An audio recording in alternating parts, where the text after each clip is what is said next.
Alright, welcome back guys to set number 4. This is all about bonding. Now, I'm only going to do a video on how to do Lewis structures for set 4. The rest of set 4, or the beginning part of set 4, will just be a reading that will go onto the Google Classroom later on in the month of June. So let us go over how to do a Lewis structure, ladies and gents.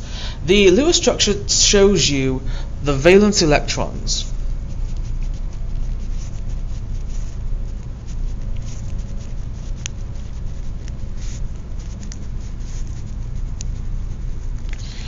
And how they bond. Okay, the Lewis structure shows us the valence electrons and how they bond. All right, the how they bond portion will not come in until we get down to the compounds down here, but they will show us the basic valence electron structure, if you will, of the elements up here. And how do we figure out how many valence electrons are in an element, ladies and gents? Well, you have to look at your periodic table. Now, I forgot to label this one, so I'm going to go ahead and label it super quick as soon as this focuses. It's group 1, group 2, 3, 4, 5, 6, 7, and 8. Okay. How do we know how many valence electrons are in an element? Well, if you recall back to set 3, which is all about the periodic table, which is a reading you should have done, you'll notice that the group number tells you how many electrons are in the valence shell. Okay, so this entire group right here has 1 valence electron in its outermost shell. This entire group has 2 valence electrons in its outermost shell. This group right here has 3 valence electrons in its outermost shell. 4, 5, 6, 7, all the way till we get up to 8. Okay. The transition metals, ladies and gents, have 2 valence electrons each. We won't get too deep into those because they have their valence electrons in the d orbitals, and the d orbitals do weird stuff when they start wanting to bond. That's why when we get to nomenclature, you'll see that each of the transition metals could have a different charge depending on what it's bound to. So let's go ahead and review Lewis structures. Our first one is carbon. So how many valence electrons does carbon have? Well, it's in group 4, so therefore it has 4 valence electrons. How you draw the Lewis structure, ladies and gents, is we need to draw dots around the element here to represent the valence electrons. And now you have to separate the dots out first before you compare them up. So we have 1, 2, 3, 4 valence electrons in carbon. All separated out, not doubled up. Let's go on to nitrogen. Nitrogen has 5 valence electrons.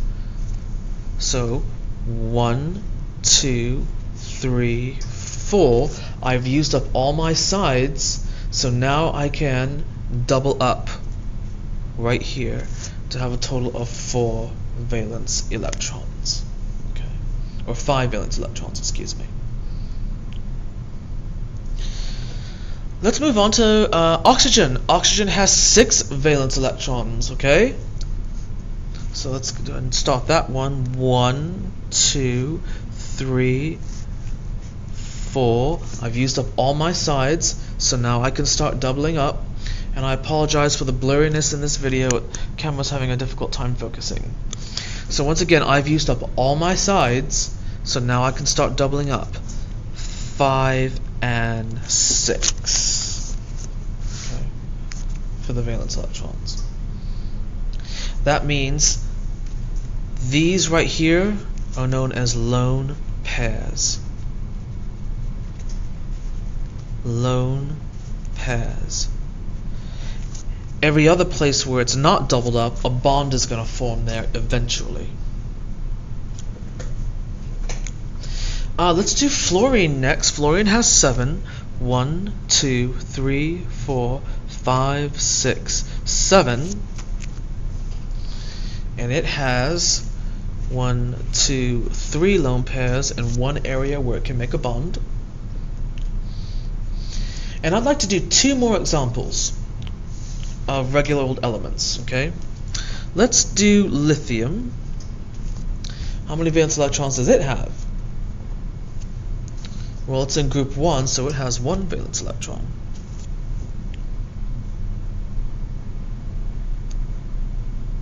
Let's do helium. How many valence electrons does it have?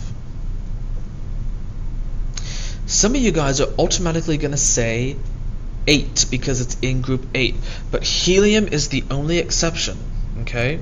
Helium is the only exception. He only has 2 valence electrons. How about neon? Neon does have 8. Once you get past helium, everything below, once you get past helium, everything below here in this group has 8, including radon, which is highly radioactive. So 1, 2, 3, 4, 5, 6, 7, 8. All sides filled up, 8 valence electrons, which means 8 lone pairs, or I'm sorry, 1, 2, 3, 4 lone pairs. This element cannot make any bonds. This is what we call a full octet, meaning its outer shell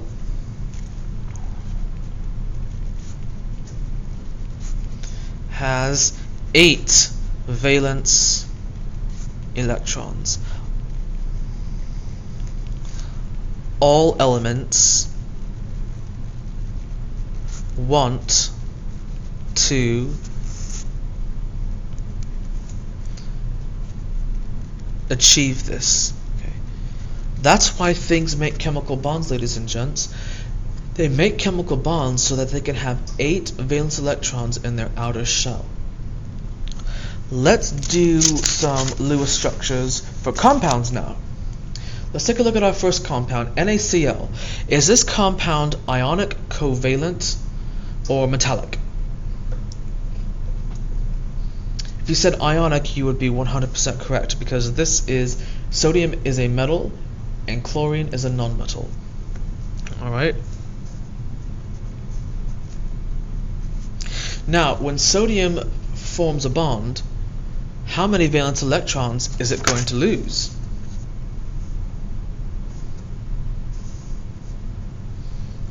It's going to lose its 1 valence electron, okay? And if we lose 1 electron, we therefore become positive by that amount. Okay. Let's do chlorine next. How many valence electrons does chlorine have? Well, it has 7 in it. 1, 2, 3, 4, 5, 6, 7. Okay. And the 1 valence electron that sodium had, it's going to give it to chlorine, and it's going to go right there. Right. So chlorine gained 1 electron. What's its charge going to be? Well, it gained 1 negative thing, so it's going to be -1. This is a Lewis structure for an ionic compound. Let's do the next compound right here. This is methyl alcohol. This stuff's very poisonous. And the central atom is carbon. Whenever we have a compound that is covalent, this is covalent because everything in here is a nonmetal, we have to identify the central atom. In this case, it's carbon. So we first begin with carbon, which has 4 valence electrons. That means we need to put 4 attachments onto here somehow. Well, you see this H3 right here? That means there's 3 hydrogens in the formula, so 3 hydrogens are going to have to add on here someplace. I could put a hydrogen here. Hydrogen has 1 valence electron. I could put a hydrogen here. And I could put a hydrogen here. Wherever there are 2 dots close to each other, we can now draw a line to represent a bond. We can draw a line here to represent a bond. And here as well. Now there's still room for one more bond to occur, and I have an O and H that I still need to attach. Which one should I attach first, the O or the H?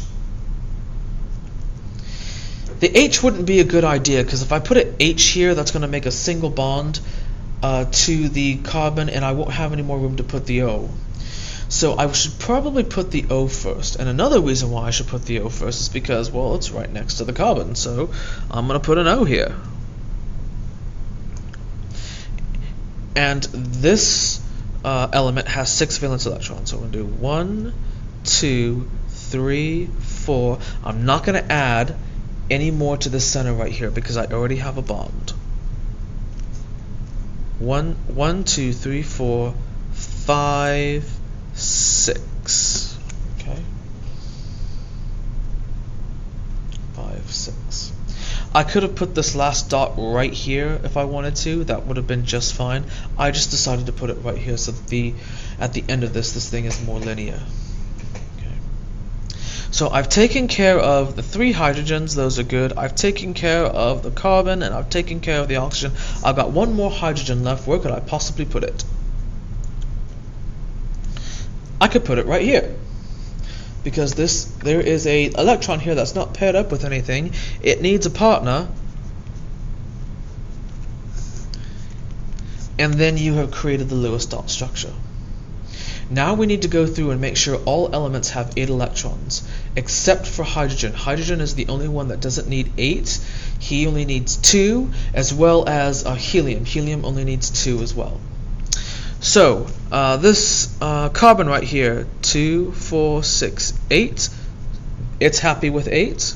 This one checks out. Let's look at oxygen. 2, 4, 6, 8. This one has 8 and it's happy.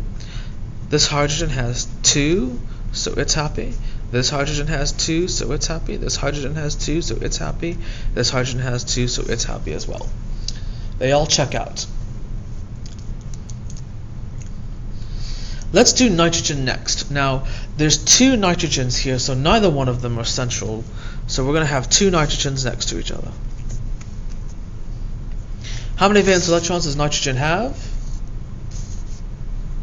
5. And that's on each of them. So 1, 2, 3, 4.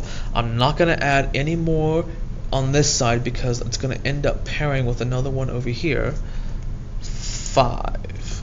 Alright. Now to this one. 1, 2, 3, 4, 5. Okay. And I can draw a bond between these 2.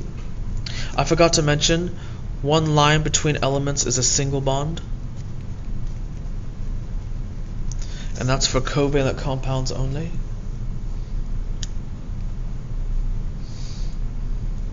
Alright. Let's check to make sure everybody's happy with 8. 1, 2, 3, 4, 5, 6. This nitrogen isn't happy. Maybe this one is. 1, 2, 3, 4, 5, 6. Nope, it's not happy either. Even though we've used all the valence electrons, this element is not happy. So we need to make some changes here in order to ensure that they are both happy with 8 valence electrons. Whenever you encounter a situation like this, you can take unpaired electrons and find a partner for them. This guy is not paired up with anything, so I can move him into the bond to pair up with another lonely electron as well. Okay. Now you can only move things into the bond if there is something else it can pair up with. In this case, this one's lonely, this one's lonely. They can meet up in the center to make a bond. So let's redraw it now. I still have these 2 lone pairs up here. I still have these 2 outlying electrons right here. And I now have 2 bonds in the center. This is a double bond. Let's check to see if everybody's happy now. 1, 2, 3, 4, 5, 6, 7. So this